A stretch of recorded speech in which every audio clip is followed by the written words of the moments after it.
Welcome filmmakers, fans, and friends to Indie Cinema Showcase. We're your hosts, Christina Carmona. And I'm Nando Luis Froman. Today we are at Fanboy Expo located at the Hyatt Regency in Orlando, Florida. We're going to be checking out some of the vendors, cosplayers, and panels that are here celebrating all things fandom. And you know, we're kind of fans too, so let's check it out.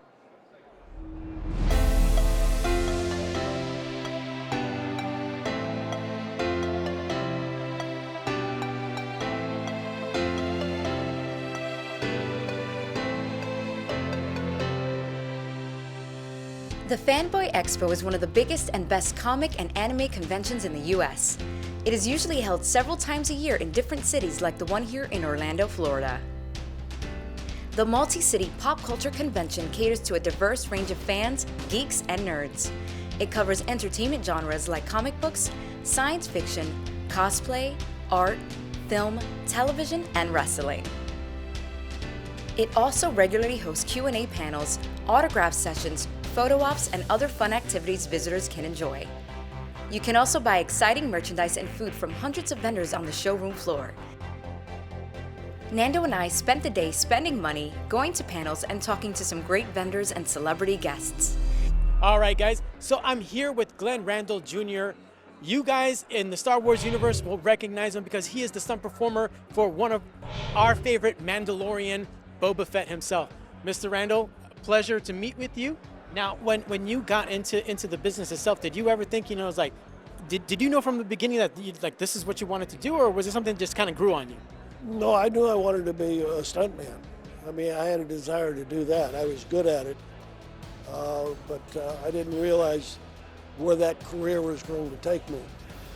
Right, and as we all know, it took you flying to the side of Jabba the Hutt's ship, and so I'm into it.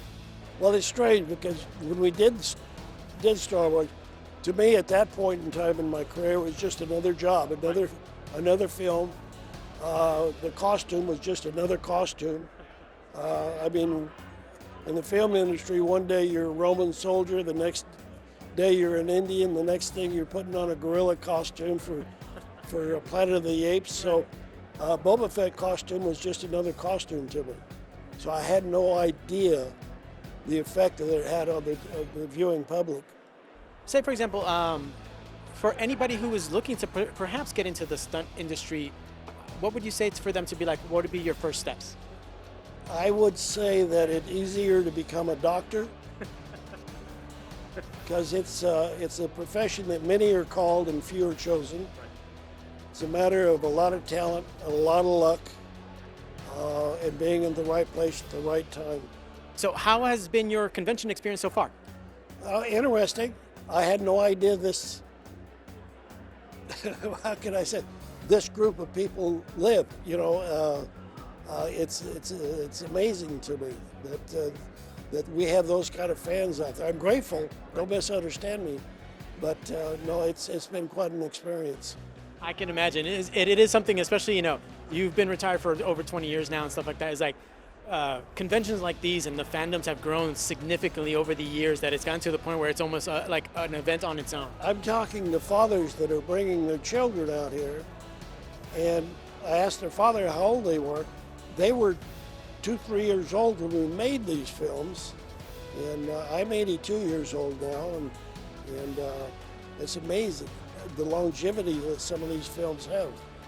And that is the best part about being an entertainer and being in the film industry, is that you never know how long these films are going to last and how they're going to affect future generations down the road. I found a pretty tall cosplayer here. This is Darth May. Hey, thank you for stopping to talk to me. Of course.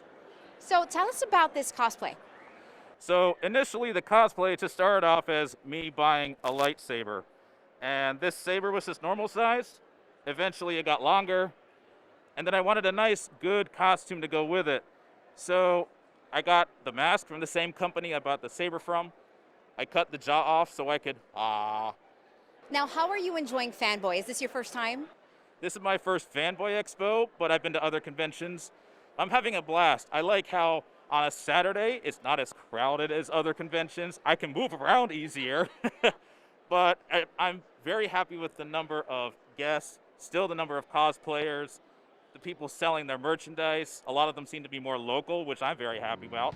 And some of the celebrities I couldn't believe we're coming here. I was shocked. So it's safe to say that you'll be back. Of course I will. All right, guys. I'm here with Julius Leflore, stunt coordinator and stunt performer in a plethora of films. Julius, thank you for taking the time to chat with me today. Thank you. Now, it's taken you, into many different productions. I mean, I've seen the list of credits that you have to your name as stunt coordinator and stunt performer.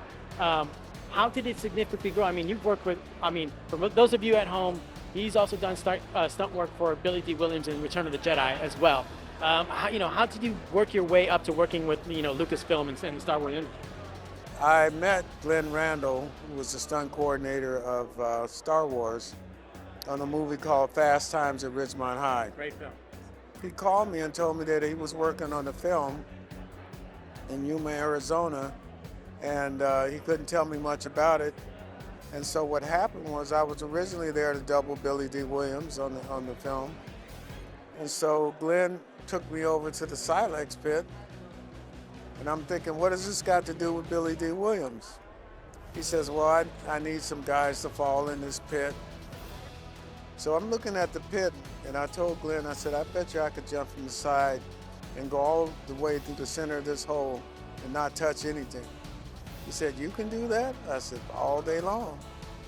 So I did these falls, and the next thing I know, Glenn wanted me to go to Crescent City to be a biker scout. Of course, I did the one crash into the log and went over and did that.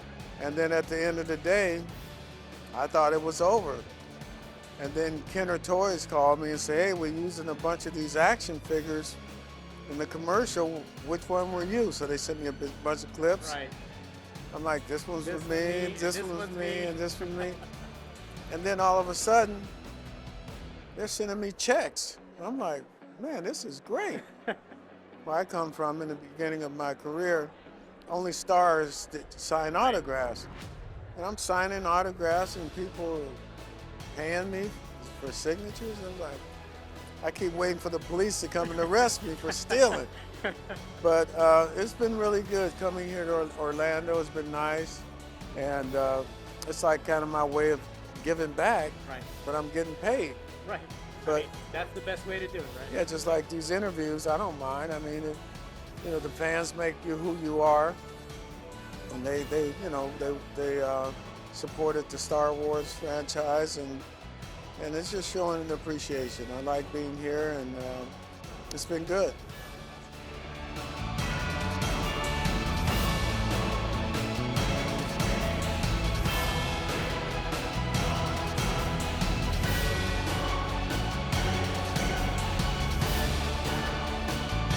You guys have a lot of 3D prints. Like, on average, how long does it take to actually make some of these pieces? They all vary. It depends if it's a single print, can be for like 6 to 8 hours. If it's something more complex like a helmet, it can be about 4 or 5 days. And it's something like that beer standing right there, that can take up to 3 weeks between the hand painting, printing, and everything. Now, that is amazing. Like, if I were to go anywhere, I would never have guessed that that was actually a 3D printed item. And like, this looks something that you would just buy at any like store. Yes, a lot of people come over here, they think they're ceramic pieces, they think that they're, the Galactus over there is resin printed, hand painted by Mema. A lot of people think that they're the store versions, and they're not. We do everything in-house, the printing, the hand painting, everything.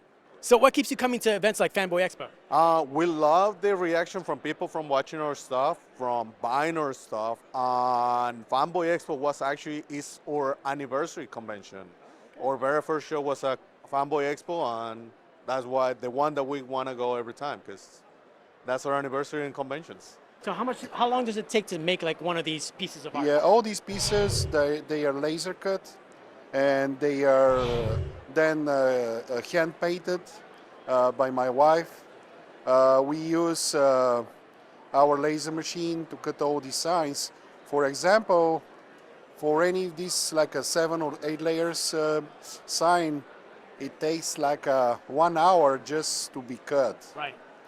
And I would say that we have like around here 200 signs. Wow. Yeah. That's like a 150 all in display, and we have like 50 more on the back. It took like almost 2 months to make them. So tell us about your book. Okay, so Witch of the Black Circle is the first in my witch book series, Dawn of the Blood Witch. And basically, the whole premise is witches are real. They're trying to open up the portal to hell. And they want the old gods to come back and like reign supreme. Nice. Now, where'd you come up with that idea? I like it. Well, I've always been a witchy woman. So I just kind of took things that like happened in my own real life, and I base all of the books on actual events in history. So I use like serial killers as a backdrop, ritualistic murders that happen on Long Island, you know, that sort of thing like that.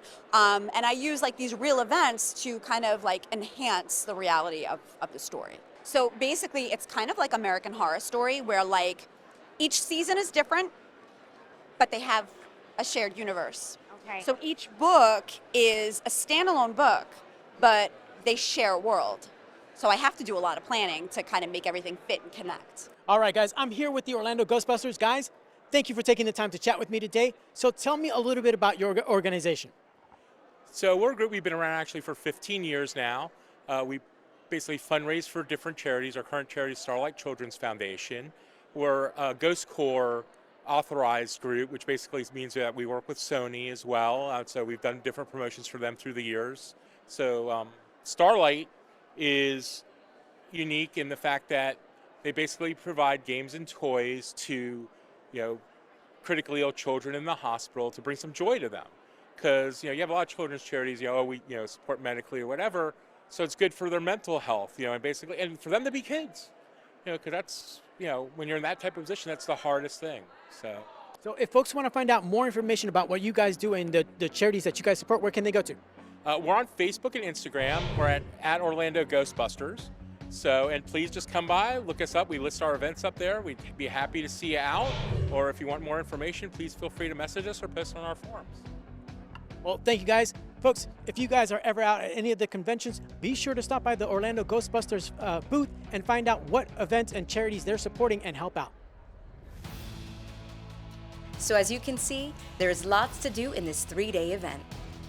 At the end of the day, I finally got to talk with promoter assistant Joanna Bowman to learn more about the family-run event.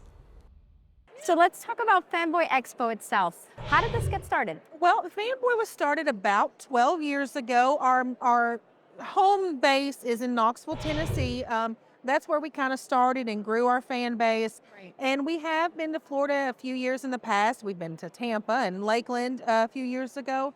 But we've kind of settled here in Orlando in the last 3 years. And we're really excited to see this con become as big as Knoxville is. So we're really excited to see it growing every year and seeing all the people come out and enjoy it. So I mean, we might be just a little bit biased to Orlando. Little bit. What was it about Orlando that made you guys want to stay here? Everyone is so wonderful and great, and everyone is so kind, and they just show up and are supportive of us. And we've had that in other cities, but there's just something about that Orlando. There's just something about that Orange County everybody loves. So I agree. Now, when it comes to Fanboy Expo, what can people expect when they come? So we are a real family-based event. So there are other cons in the area. I know there's some biggies, but we're a more family-based. We're independently owned. So it's just the boss and us, our families help. You'll see that all of our family members are helping. And, you're just going to get this wholesome feel, I think, here. And not to say you can't get those with bigger cons, but we feel like we put a personal touch on the con world. Well, where can we find more information about Fanboy if they haven't been to this one and they want to maybe know about the next one? Okay, so Fanboy Expo, you can find all the information you need on fanboyexpo.com. And we have several events. Our next event is the Anime Convention in Knoxville, Tennessee. Our Classic Summer Show will be in July 12th through the 14th in Knoxville, Tennessee. And we can't wait to announce the dates for next Orlando. So that'll be in the fall of 2024. Yes, and before you go, because I know you're a busy woman, of course. I just personally want to thank you for putting something like this together and bringing something for everybody, where we can all fanboy and fangirl it out. It's so fun, isn't it? Yeah, it's so much fun. It's really fun. You can feel the energy and the cosplayers. So thank you for what you do. Thank you guys for coming, and thank you for stopping by, and we can't wait to see everybody next year. Thank you. Bye, guys. A huge thank you to the staff here at Fanboy Expo. We've had such a great time. As always, if you have something you want featured on Indie Cinema Showcase, be sure to email us at icstv@yahoo.com. And don't forget to follow us on our socials, Facebook at ICSTV and ICSTV Show on Instagram. Well, we hope you saw something you like, learned something new, or got inspired to get off the couch and go make a movie of your own. You never know, it might be good enough for us to screen on the next Indie Cinema Showcase. That's it for us here at Fanboy Expo. As they say in the film industry, that's a wrap. See you next time.